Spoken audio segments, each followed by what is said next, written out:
Magandang tanghali! Kumusta po? Narito po ulit ang update natin para sa lagay ng ating panahon.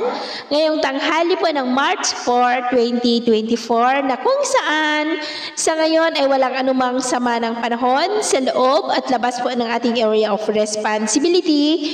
Easterlies o yung mainit na hangin na mula sa silangan o sa Pacific Ocean ang umiihip po ngayon dito sa ating bansa at sa ating long range forecast ay wala pa ring bagyo na nakikita na tatawid dito po sa ating bansa hanggang po sa susunod na 2 linggo. At sa lagay ng ating panahon, ngayong tanghali ay maayos ang panahon sa malaking bahagi ng ating bansa. Pero may tsansa pa rin ng maulap na kalangitan with isolated rains.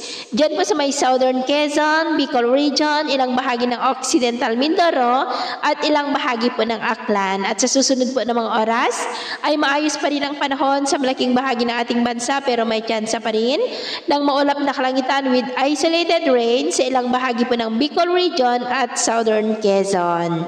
Sa atin naman pong mga baybayin, wala po tayong nakataas na namang gale warning signals pero iba yung pag-ingat lamang po kung papalaot tayo para mas makaiwas sa mga sakunang pangkaragatan.